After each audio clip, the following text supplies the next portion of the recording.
Hi, this is Bawumia Akwaba. I had the latest and hot news in Kwa Enamide. Bravo, so we are subscribing. More than say over subscribe to the channel. You'll be able to say over the subscribe button.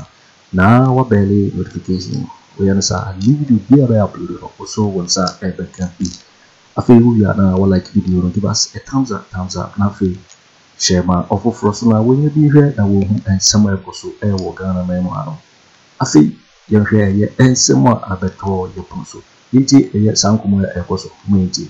Sisia now all can't be. Mr. Near boss and then numb. Any more that, but also won't know TV so. Ah, now will be say. Or don't I see a booing down a crown now? The person was says it should be him. For some now, what can a boy Adrian and Tia so. It is a more how crash in previous. Baby, I'm away dear. What to be at to say. It's me person was says so. Me physical. Aye. If it's even a boo of any dime Makumako, I will sign Makumako 10. Now, NPP for pa. No boo dano. A high.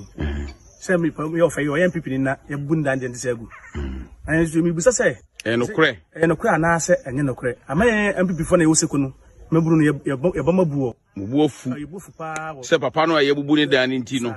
Is a map about our party. Now, person who said, your own yeno, and in the Watton or no crana. You with him say, Director Wadaroma. With the no come. Let's cry a bomber him test straight. You know, some here. I sorry, dying. Yeah, I saw dying. Send me a solid man. Send me NPP.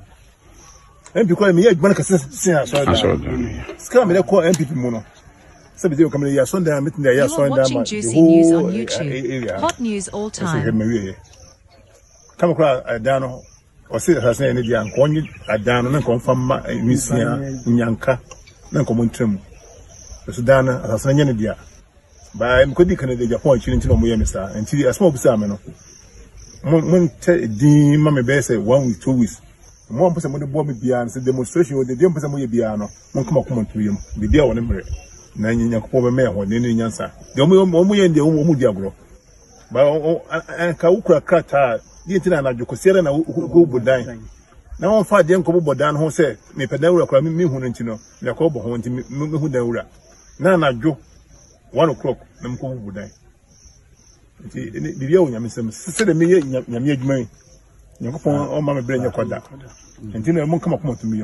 The BBC, they see your Musumbo.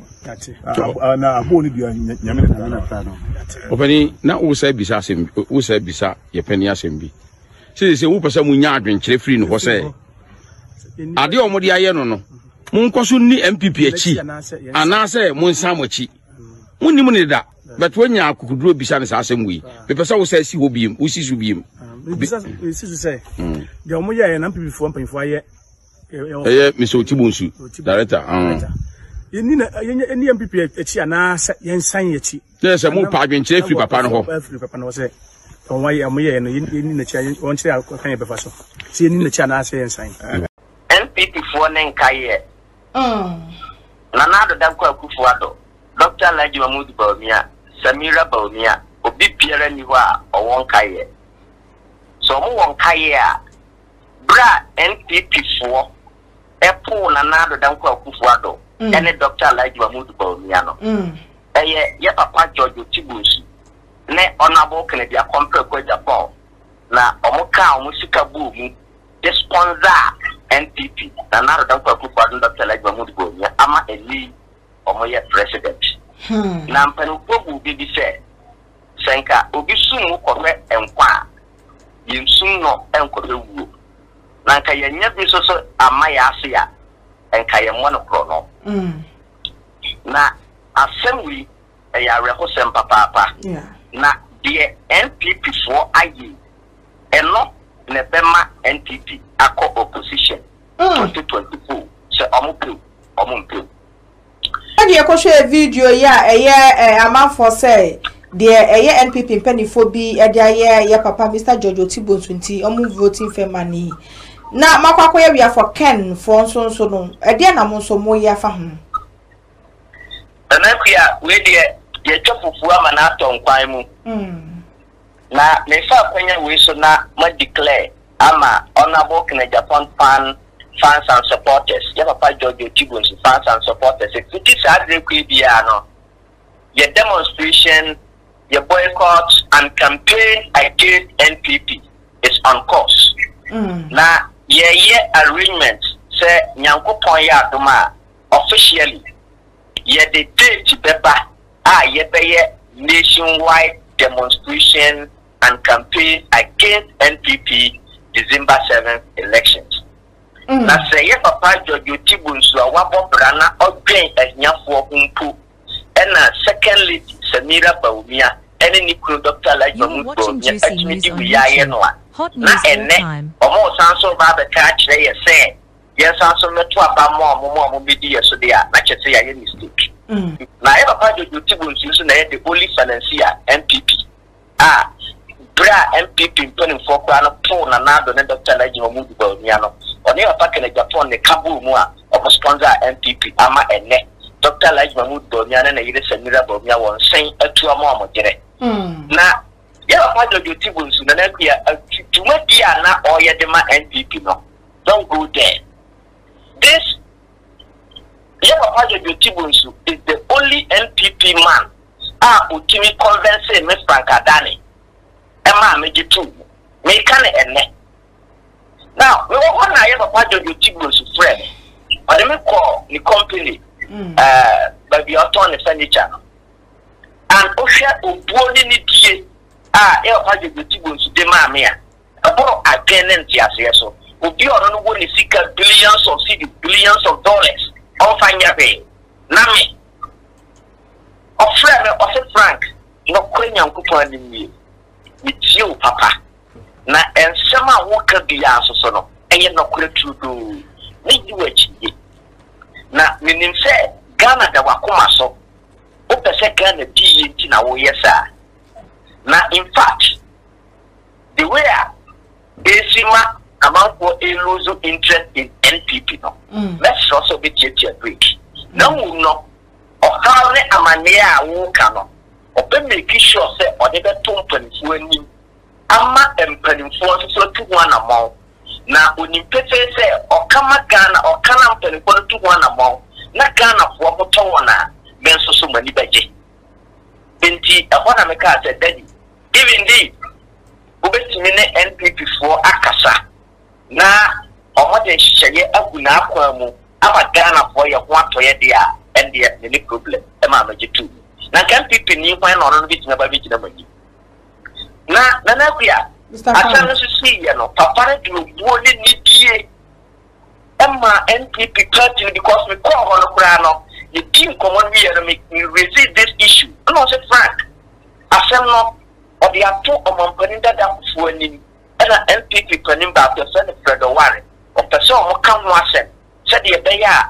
and the group party nani mase we call hotel day ni Sunday ahemache 1 o'clock there ena Samira Bawumia ene na naradan Kwaku Addo organize Jubilee House security mamuku ridane to here na wo na naradan Kwaku Addo o how ni amani Ghana for ekomu o nwene ho me si December 7th so nyame yeti asefo a nyame be kasa mai papa George Tibon's and Ghana for two NPP for two or two NPP opposition and December 7th so no ye to abanadia NPP na obakaya na no ada mene wo interview na wo kire say investors for bi ene wudi nkomo na omo kire say nkomo ba be bo man Ghana na omo be si omampani his excellence na nadan Kwaku Addo nsem no wo kire say percent ka omo ma no 10% ono akasa ne de personally enye sa de wo ma nkwan na wonye say mi wo kan yi Ghana for bebre say omo ndi nga no kre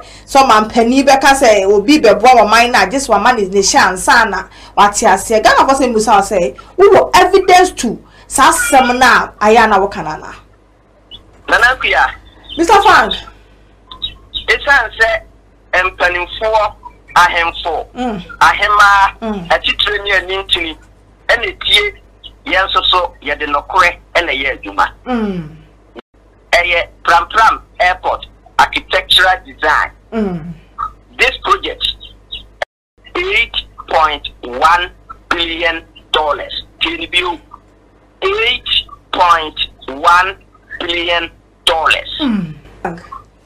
I am challenging and daring NPP lawyers, NPP planning for President Nana Addo Akufo Addo, and the lawyers, Dampare, and the lawyers, Opare, Chief of Staff, and the lawyers, set a Prempeh airport with 8.1 billion projects. So this particular video, they didn't need President Akufo Addo, they didn't need Dampare, they didn't need Opare, and I said,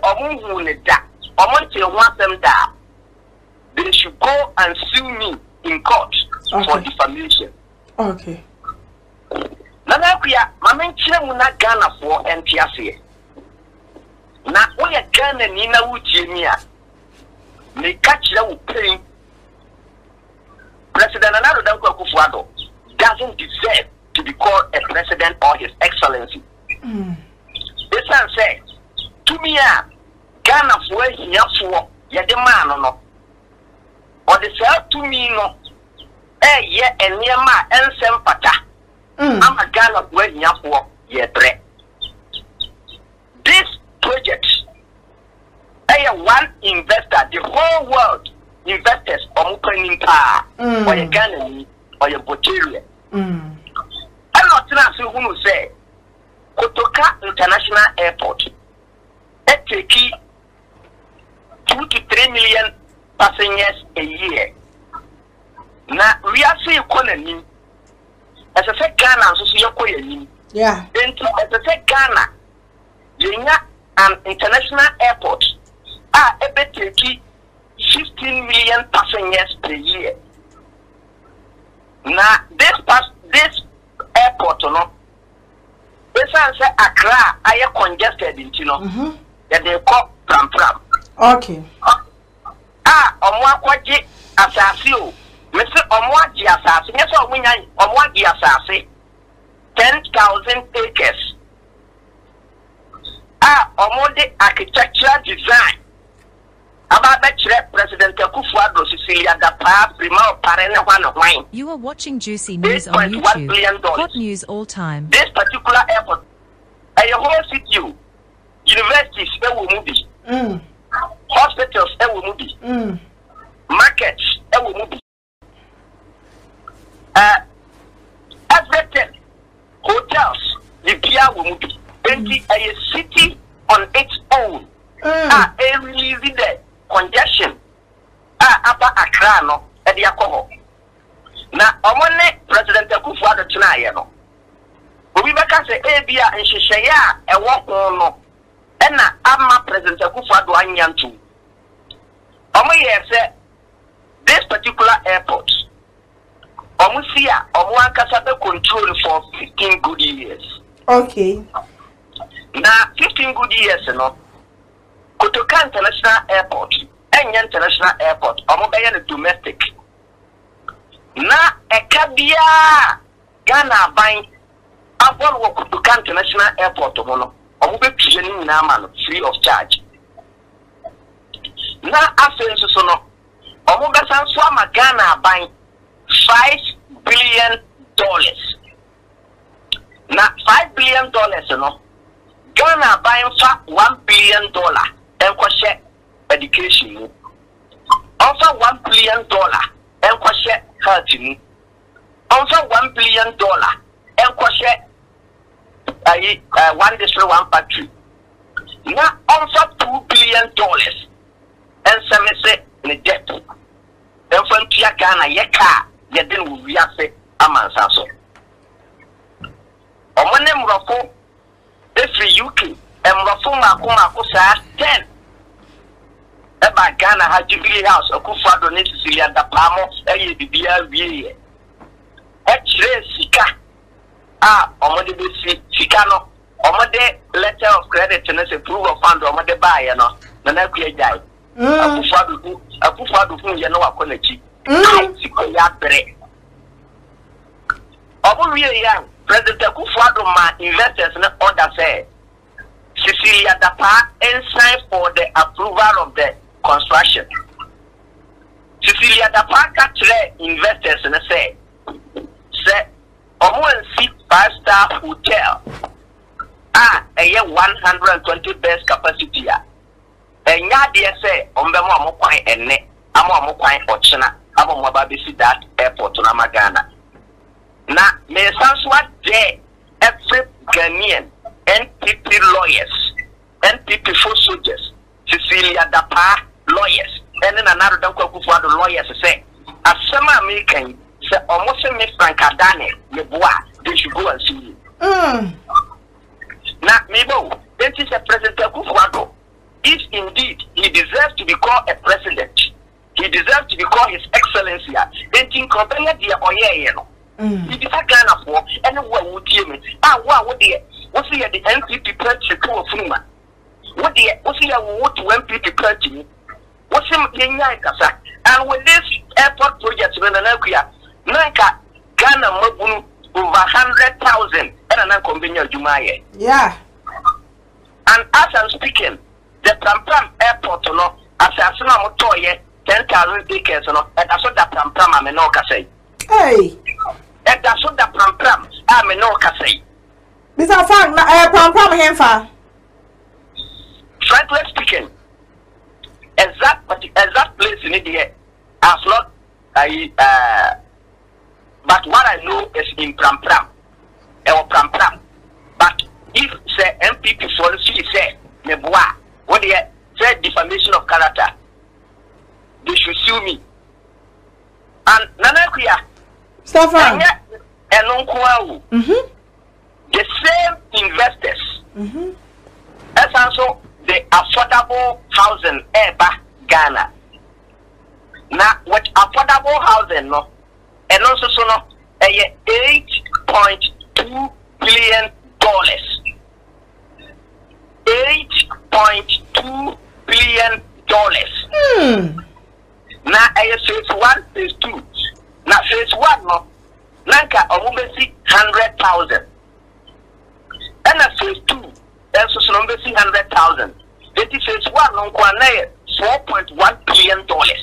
And phase 2 is $4.1 billion.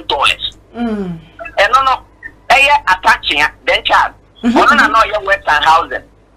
Or say, we have $124 million bribe. And Sana, or what so I'm investors, you know, I see the affordable housing, 200,000 affordable housing. Wow. Attaching, we a lawyer. Who is a son make him a boy, go and sue me for defamation. Until you are mon country no. Another condition you are attaching the investors and say. Ansana investors no ebabaya gbo okuruha no omuhia lawyer na ne yire enso so ye lawyer enti gise omofa ne yire as a lawyer a condition ena emrofo ne se sabi ye hofuru ye nim enkosoro mumisa frima opare say January February investor ben ban ho a Oma Mofra another investor ever UK said near $250 million. Frema Pare. Say no so some make office and go and see me. One country Frema Pare chief of staff investor pay. Now as I'm buying an investor I am quoting the investors' own words. Or catch Frema Pare say in front of Kono Frema Pare ne and people want to say Frima oparene na nado don ko ko na NPP for mu ye wudi for na omro mo kapre ochina not knowing say project na mo ba be ye no ono no investor no na damfo e ba Ghana ha se o ba be ye Frima oparene Cecilia Dapa amana kwan ewi akire o mo ka kire investor na say o mu hinya dressing bag ansa na mo approve ama investor now in Canada. Our Canada. The Sika the buyer over $250 million.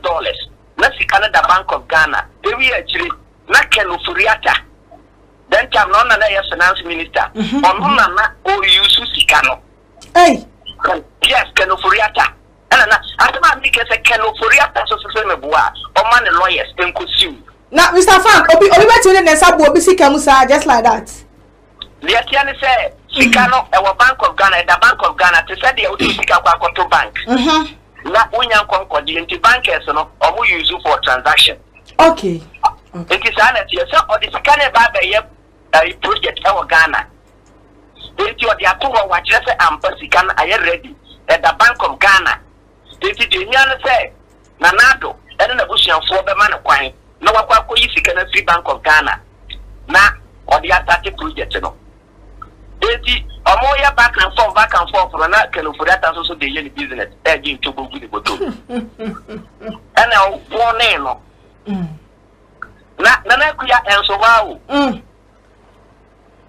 2020 a COVID-19 aba Ghana for year no 23rd June 2020 and the same investors at the $50 billion let's say $50 billion eba Ghana na omo de ane say omo ka kire President Akufo Addo say onka eniema omanu hia na omomeye Akufo Addo ka kire say that $50 billion no ohiamu 10%. Ana mo say omo mpene. Okay. Ana Cecilia Dampare ka kire investors ne say ene omo mfa sika no emma omo na omo mfa nye omo adwuma. Na mo say na wa investor na sika no yi jimi for that. Ona wo mo bra. O me fa $50 billion na dia in so to ya na yanti ade kye so ehu. Wo fi wo nya 10% me se me ma. Na me ma fa $50 billion sha won sam. Dia na ode be ye. Ana na so $50 billion no e ko ye. Another grant $5 billion from investors. And also no. Omoba be Ghana after COVID-19. And it could be before Ansana at Nanado, the NPP for IMF new. And also so Nanado catch on say, so one first Ghana in Sama, on Penochina. Emma, almost answer the $5 billion no coy. Man, another don't go for it. You young couple $3 billion from IMF. And even with the $3 billion, you know, and the Quran say, Abia, the commodity man of Boku, Omuchi and Kakranka, Akoto Kuma, and also Crown conditions, what one say, men fat Ghana for one Bunodima. My Ghana for one Chilomo, and I Ghana, you won't actually, on one Kasa, you have to say, I'm a fly call, you know, and I'm a Ghana, you won't actually. Nanka uti the $5 billion April for free on you. Or see Kadia Wuhiana me mam.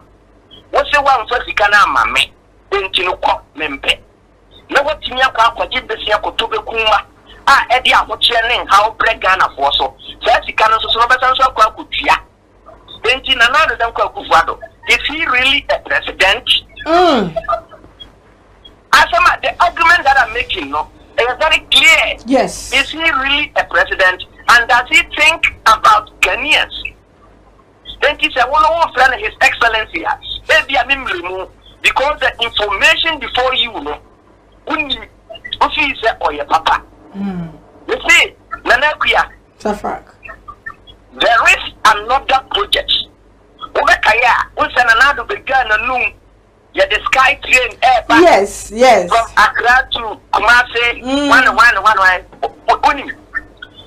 Opa, Wumisa, and Nado, that was your Port Thompson, UK. Port Thompson, UK. On another this project on Eba. On or yes, say, or Baba, yeah, sky train, no, any train, ever Ghana. Now, honorable to Gatti. Opa Munko be so honorable to Gatti. Then Tamna lawyer, Minister of Greenwich. Now, Jogati, dear. In fact, investors no born abaso. Okay. Or not, on the second. Now, that Kwaku Addo so we 10%. Wow. Yes, from Port Thompson. Let's say, Wumi San and also Port Thompson, UK. railways no amamu no enti cha we no omokoye ye no enya portons o omokohe ada akronfo investors a omode omobema na 10% no mo aye no anyhow and let you know at the same enko that is it. That is my classical example. As I am speaking, there is a Russian investor. Omo ya Russia trains in no. Yeah. Omo pese omo ba be train. Ghana you train system no. Omo ba be ni na with $1.3 trillion. $1.3 trillion. Wow. We say Akufo Addo say Akusi say. We say Akufo Addo because he said another energy, nuclear energy plant. Yeah, but the nuclear energy plant, and also say $1.3 trillion. And they are the same Russian investor acquire meetings upon meetings, there 2 or 3 meetings on this project. NAPO advise investor and say, Uncle Koyan would do man Koyan Ghana. Yes. Now, Ghana, there is always political instability and a political hatred. And in some of the Yanwaha, or Munchubo become, but a Wotobu dia, or Mua by Mu, Munya by Mu, or meeting in Chuberti. Hey! Really, did that come up? Yes! You know, but Miyachi Assembly, because the amount who you know, the same investor, now a Kwaku buyer or Prempeh Ghana, and you see a man visa. You know, or more Casa Chairman or more chair said, or Nina Pukurano, this is the investment or more, and I'm so in Napo. And they have to say, Napo, so there, Minimobia, also Nimupa, Intimacy Pakronanka, my catcher and business partner, and another baby buy. I was a shame, Napo, and also start here or reveal all this secret to me. Wow. It's Nanakuya. Ghana investors in Sika and come day back. And billions of dollars too. Now, and let's say the Nepia, billions of dollars. So make a cash coming in a woman and Nepia almost 10 trillion. 10 trillion. And look how you just investors now minimum. Ghana for or Amaloni or Wabra. Almost also work or more investors, different angle. Or one Casati or Motom Sika, Ebabe Pia Nima Ghana, and don't put the Nanapia and Kaho. Now, some American, meaning that Ghana for a woman on me, enemy the dear dancing because you did duo. The Kaiman Papa back war Canada. Just recently, I'm about 3 or 4 months ago. Madame forbid by Canada, what to put machines your Baba set to up completely. You are one of them, Frank. Ghana and putting for no. Almost Madame from a set company. What for car to call your mother? What to turn your my BBO? And Baba has granted work, Canada. Wow. Yes. And a brochure for 18 will attest to and some American. Now I am daring the president of the republic. Another than Kwaku Addo. Say, of she say, me, you couldn't be here. No, what if we and someone about the program. Because this is so, and our hello, so we can subscribe. We say subscribe to the channel. Nafi so one like it, Nafi share video. No offer for us maybe here now who and someone else. I will Ghana by one. Go with me actually what we are finding. So we now I will comment boxing over to interview in my next video. Thanks for watching. Like and share the video. You can also drop your comment. Please don't forget to subscribe. Click on the bell to turn on the notification.